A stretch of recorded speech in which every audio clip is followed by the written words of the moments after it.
बहुत देर कर दी मेहरबान आते आते। उम्मीद है कि इस वीडियो को देखते वक्त बहुत सारे दोस्त बस इस लाइन तक अपने जज्बातों को लिमिट करते हुए हम पर वर्ल्ड कप इन ग्लांस का 2020 वर्ल्ड कप का स्पेशल एपिसोड लेट करने का गुस्सा निकाल रहे होंगे। बाकी हम एपिसोड लेट होने पर जितनी माफी चाहते हैं उसे कहीं ज्यादा बिना किसी इन्फॉर्मेशन के गायब होने के लिए शर्मिंदा है। अब जब इतनी बड़ी गलती की है तो इसका मुआवजा भी देना चाहिए। इसलिए हमने डिसाइड किया है कि इस हफ्ते 2012 और 2014 दोनों ही T20 वर्ल्ड कप की गाथा आपको करेक्ट पॉइंट पर सुनाएंगे, ताकि आप ये बोल सकें कि देर आए मगर दुरुस्त आए। बिल्कुल ऐसे ही जैसे एक के बाद एक वर्ल्ड कप 2009 और 2010 में कराने के बाद आईसीसी ने अगले T20 वर्ल्ड कप के लिए 2 साल का इंतजार करवाया, और वो भी 2012 के सितंबर महीने में। लेकिन इस लेट लतीफी के चक्कर में ही सही वर्ल्ड कप श्रीलंका पहुंच गए, और आईसीसी भी उस दौरान लेट आई थी लेकिन दुरुस्त आई थी, क्योंकि श्रीलंका काफी समय बाद इतना बड़ा इवेंट अकेले होस्ट कर रहा था। इसलिए लंका ने इस वर्ल्ड कप के लिए अपने तीनों सबसे बड़े ग्राउंड ही चुने। लगभग सेम स्ट्रेंथ 35,000 दर्शक वाले तीनों ग्राउंड यानी कोलंबो, पालक्केले और हम्बनटोटा में यह महाकुंभ 18 सितंबर से 7 अक्टूबर के बीच अपने पिछले 3 वर्ल्ड कप के फॉर्मेट्स में ही हुआ। India, Sri Lanka, Pakistan, south Africa, West Indies, England, New Zealand, Bangladesh, Zimbabwe और ऑस्ट्रेलिया यानी सभी 10 टेस्ट नेशंस के साथ आयरलैंड और अफगानिस्तान सरीकी इस वक्त की 2 रेपुटेटेड एसोसिएट टीमों ने भी इस टूर्नामेंट में शिरकत की। अब जिन दोस्तों ने हमारी ये सीरीज या 2010 वाला वर्ल्ड कप अच्छे से फॉलो किया होगा वो जानते होंगे कि सेम यही टीम 2010 में वेस्ट इंडीज वाले वर्ल्ड कप में भी थी। अब बस देखना ये था कि क्या पिछले साल वाला वर्ल्ड चैंपियन इंग्लैंड इस साल हिस्ट्री क्रिएट कर पाएगा या कोई नया वर्ल्ड चैंपियन मिलेगा। तो इस सवाल के जवाब के लिए खेले गए 2012 T20 वर्ल्ड कप की टॉप 5 बातों को कहानी नुमा ढंग से सुनते हैं अगले कुछ मिनटों में। दोस्तों, कहने को तो ये वर्ल्ड कप चौथा T20 वर्ल्ड कप था, लेकिन बीते तीनों सक्सेसफुल वर्ल्ड कप्स के बाद इस वाले का इंतजार भी पहले वर्ल्ड कप जैसा ही हो रहा था। साथ ही उम्मीद की जा रही थी कि टीमें 7 साल पहले शुरू हुए इस फॉर्मेट को अब बेहतर ढंग से समझ गई होंगी, तो ये वर्ल्ड कप कांटे की टक्कर से भरा रहेगा। मगर इस उम्मीद के उलट इस वर्ल्ड कप का पूरा राउंड तो ऐसे खेला गया कि एक मैच की हाईलाइट भी शायद फैंस रोमांचक मैच की नजर से न देखें, क्योंकि होस्ट श्रीलंका के साथ जिम्बाब्वे और साउथ अफ्रीका वाले ग्रुप सी में जहां जिम्बाब्वे को लंका में 82 रन और अफ्रीका ने 10 विकेट के बड़े अंतर से हराया, वहीं बारिश से इफेक्टेड मैच में 7 ओवर में 78 रन बनाकर भी अफ्रीका ने होस्ट को 32 रनों से हरा दिया। उधर ग्रुप डी में पहले तो न्यूजीलैंड ने बांग्लादेश को 59 रनों से हराया और फिर अपने पड़ोसियों को पाकिस्तान ने 8 विकेट से हराया। बाकी थोड़े बहुत इकलौते इंटरेस्टिंग मैच में न्यूजीलैंड को पाकिस्तान ने 13 रनों से हराया था, जबकि ग्रुप सी में तेज बारिश ने मजा करकरा कर दिया। वेस्ट इंडीज का आयरलैंड वाला मैच वॉश आउट हो गया, तो ऑस्ट्रेलिया वाला मैच वो पहली पारी में 191 रन बनाने के बावजूद DLS मेथड से 17 रनों से हार गए। बाकी ऑस्ट्रेलिया ने आयरलैंड को 7 विकेट के बड़े अंतर से हराकर एक और कमाल का एक तरफा मैच ग्रुप राउंड की भेड़ चढ़ा है। इन तीनों ग्रुप के अलावा बचा ग्रुप है जिसमें अफगानिस्तान और इंग्लैंड के साथ टीम इंडिया थी। वहाँ भी मैच एक तरफा ही हुए, लेकिन कुछ कमाल की इंटरेस्टिंग बातें हुई। इसलिए इस ग्रुप की पटकथा आज की वीडियो का दूसरा मेमोरेबल पॉइंट है। साल 2009 में जब इंडिया ने ग्रुप स्टेज के दोनों मैच बांग्लादेश और आयरलैंड से जीते थे, तब पूरी तरह से टेस्ट नुआए होने का डर था। जबकि 2010 में साउथ अफ्रीका और अफगानिस्तान वाला गेम जीतकर इंडिया जब आगे गया तो वहाँ वेस्ट इंडीज की पिचों का डर था। लेकिन यहाँ उनके ग्रुप में नई नवेली लेकिन इम्प्रेसिव अफगानिस्तान और रनिंग चैंपियन इंग्लैंड थी, जबकि पिचे श्रीलंका की थी। इसलिए ग्रुप राउंड में अच्छी परफॉर्मेंस का क्लियर मतलब था कि इस वर्ल्ड कप में तो कंफर्म इंडिया 2007 का इतिहास दोहराएगी। इस उम्मीद के साथ ही ग्रुप ए के पहले मैच में इंडिया अफगानिस्तान के सामने उतरी। हालांकि सहवाग और गंभीर के विकेट शपूर जादरान ने लेकर के फैंस को वैसी शुरुआत नहीं थी जो उन्हें सुकून देती, लेकिन मिडिल ऑर्डर में कोहली के 50 और रैना के 38 ने इनिंग थोड़ा जरूर संभाला। हालांकि इंडिया फिर भी 159 रन ही बना पाई, क्योंकि आईपीएल के बाद सब प्लेयर इंटरनेशनल प्लेटफॉर्म पर वापसी कर रहे थे। इसलिए 160 रन अफगानिस्तान से बचा लेना भी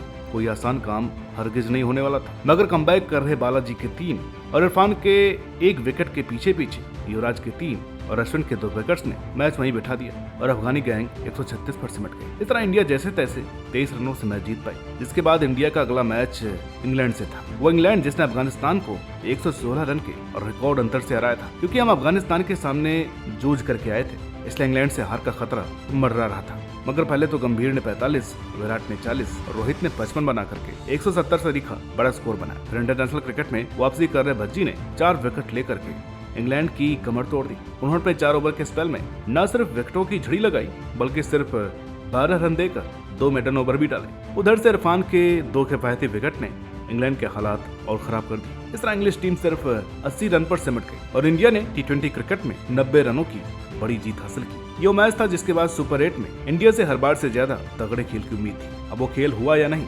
उसका जवाब छिपा हुआ है अगले हाईलाइट में। साल 2010 की तरह इस बार भी कोई उलटफेर देखने को नहीं मिला। टॉप की सभी 8 टीमें आराम से सुपर 8 में आ गई, जहां 2007 के बाद पहली बार इंडिया के ग्रुप में पाकिस्तान थी और बाकी टीमें ऑस्ट्रेलिया और साउथ अफ्रीका थी। जबकि दूसरे सुपर 8 ग्रुप यानी ग्रुप ई में न्यूजीलैंड, श्रीलंका और वेस्ट इंडीज के साथ, क्योंकि ग्रुप स्टेज एकदम एक तरफा थी, इसलिए सुपर 8 से बहुत ज्यादा उम्मीदें फैंस ने नहीं बांधी थी। लेकिन 2012 T20 वर्ल्ड कप अपनी गोद में कुछ और ही लेकर के बैठा था। कहा तो ग्रुप स्टेज के 12 के 12 मैच एक तरफा हो रहे थे, वही सुपर 8 का पहला ही match Sri Lanka versus New Zealand tie रहा। न्यूजीलैंड के 174 के जवाब में श्रीलंका ने दर्शान के 76 और जयवर्धने के 44 की मदद से सटीक 174 रन ही बनाए, जिसके बाद फैसले के लिए सुपर ओवर में लंका ने किवी टीम को हरा दिया। न्यूजीलैंड टीम का सुपर ओवर में हारने का सिलसिला यहीं पर नहीं थमा। ग्रुप राउंड में बारिश से फैक्टर वेस्ट इंडीज के सामने एक लो स्कोरिंग मैच में भी न्यूजीलैंड सुपर ओवर तक गए और वहां गिलस्टॉर्म के आगे किवी टीम हार गई। बाकी न्यूजीलैंड बचा मैच भी इंग्लैंड से हार गई। हालांकि इंग्लैंड को उस जीत का खास फायदा नहीं हुआ, क्योंकि वो अपने बचे दोनों मैच रोमांचक भिड़ंत में लंका से 19 रन और वेस्ट इंडीज से 15 रन से हार गए। इस तरह ग्रुप ई से श्रीलंका और वेस्ट इंडीज ने सेमीफाइनल के लिए क्वालिफाई की। उधर इंडिया वाले ग्रुप में पाकिस्तान ने, जहां साउथ अफ्रीका पर 2 विकेट की रोमांचक जीत और ऑस्ट्रेलिया पर 32 रनों की एक तरफा जीत दर्ज की, वहीं ऑस्ट्रेलिया ने अपने बचे दोनों मैच जीत करके बेहतर रन रेट रखते हुए पाकिस्तान के साथ सेमीफाइनल में जगह बनाई। हालांकि इस ग्रुप में 2 मैच जीतने वाली दूसरी टीम इंडिया भी थी, लेकिन खराब रन रेट के चलते इंडिया का सफर सुपर 8 तक रह गया, जो कि एक कड़वा मगर हाईलाइटेड पॉइंट था इस वर्ल्ड कप का। 2009-2010 के सुपर 8 राउंड के बाद 2012 वाले में इंडिया से बेहतर खेल की उम्मीद थी। स्टैट्स बताएंगे कि इंडिया ने काफी अच्छा खेल दिखाया भी, मगर अपने सुपर 8 के पहले मैच में ही 141 रन ऑस्ट्रेलिया से 14 ओवर में ही बनवा देना इंडिया को उल्टा पड़ गया। पहले तो इसी मैच में इंडिया ने सहवाग की गैर मौजूदगी में इरफान को ओपनिंग पर भेज करके एक्सपेरिमेंट किया, जो कि फ्लॉप तो नहीं हुआ, लेकिन विकेट गिरते रहने के चलते इरफान खुल करके अटैक नहीं कर पाए और गहराई से भरी बैटिंग लाइनअप अपने ही जाल में फंस करके रह गई। बाकी रही से कसर वॉटसन और वार्नर ने लगभग 13 ओवर में 133 की पार्टनरशिप करके पूरी कर दी। अब इस हार के बाद मुझ जैसे फैंस ने उम्मीद लगाना छोड़ दिया था, लेकिन इंडिया ने जिस तरह से प्रेशर वाले मैच में पाकिस्तान के सामने 8 विकेट की जीत दर्ज की, उसने उम्मीद थोड़ी बांधी। हालांकि इस जीत में एक कमी ये थी कि पाकिस्तान से मिले 129 के टारगेट के सामने हमने पूरे 17 ओवर ले लिए, जिस वजह से साउथ अफ्रीका पर एक बड़ी जीत ही इंडिया को सेमीफाइनल तक ले जा सकती थी। लेकिन इंडिया वो मैच सिर्फ 1 रन से ही जीत सकी। वैसे इंडिया ने तो भरपूर कोशिश की थी बड़े अंतर से मैच जीतने की। पहले बैटिंग करते हुए अटैकिंग गेम दिखाया भी, मगर एकदम से विकेट फॉल हुआ और हम सिर्फ 152 रन ही बना सके। यहाँ से इंडिया का क्वालिफाई करना मुश्किल था। मुझे आज भी याद है जब इंडिया मैच जीतने के करीब थी, तभी कोहली की आंखें नम थी, क्योंकि इंडिया वो मैच जीत करके सब कुछ हार गई थी। और उसी दिन ऑस्ट्रेलिया पाकिस्तान से हारकर भी काफी कुछ जीत गई थी। जैसे T20 वर्ल्ड कप पिक्चर में आया था, तब से सबको उम्मीद थी कि वेस्ट इंडीज ये वर्ल्ड कप अब नहीं तो तब जरूर जीतेगी। मगर जिस साल यानी 2012 में जब उन्होंने वर्ल्ड कप जीता, तब शायद ही किसी को उम्मीद हो, क्योंकि इस साल की वेस्ट इंडीज अपने आप में एक कंप्लीट टीम जरूर थी, लेकिन बेस्ट ऑफ ऑल टाइम नहीं थी। फिर भी वर्ल्ड कप जीती क्योंकि उन्होंने एक रिस्क को गले से लगाया। वो रिस्क जिस वर्ल्ड कप का छुपा रुस्तम था। और दरअसल सितंबर आते आते लंका ही पीछे धीमी हो जाती है, इसलिए टॉस जीतकर बैटिंग करना एक अच्छा डिसीजन है। लेकिन उस साल रेन की भी पॉसिबिलिटी थी। इस केस में दूसरे नंबर पर बैटिंग करना सही था, यानी अगर स्लो पेस से बचोगे तो बारिश के जंजाल में फंस जाओगे। ऐसे में वेस्ट इंडीज ने रिस्क लिया और सेमीफाइनल और फाइनल दोनों में पहले बैटिंग की। सिमिलरली लंका ने जिस सेमीफाइनल में पाकिस्तान को हराया, उसमें भी पहले उन्होंने बैटिंग ही की थी। ये तिलिस्म कितना कारगर था, इसका अंदाजा आप ऐसे लगा लें कि पाकिस्तान बनाम श्रीलंका वाले सेमीफाइनल में लंकाई बॉलिंग लाइनअप बस 139 रन डिफेंड कर रही थी, जबकि फाइनल में कैरिबियाई टीम लंका जैसी बैटिंग के सामने 138 रन बचा रही थी। यहाँ बस सेमीफाइनल में गिलस्टॉर्म के चलते कैरिबियाई टीम ने ऑस्ट्रेलिया के सामने जो 205 रन बनाए, और नॉकआउट ही नहीं, पूरे वर्ल्ड कप का इकलौता 200 प्लस स्कोर था। और वैसे वेस्ट इंडीज के लिए कप जीतना बहुत आसान नहीं था, क्योंकि फाइनल में एक समय 16वें ओवर में 87 रन पर 5 विकेट खोकर कैरिबियाई टीम बिखर रही थी। लेकिन यहीं से सैमुअल्स ने संभाला और अकेले दम पर 137 के फाइटिंग टोटल तक ले गए। उस फाइनल में सैमुअल्स का क्या रोल था, ये सिर्फ ऐसे पता चलता है कि वेस्टइंडीज के कुल 137 में से 78 रन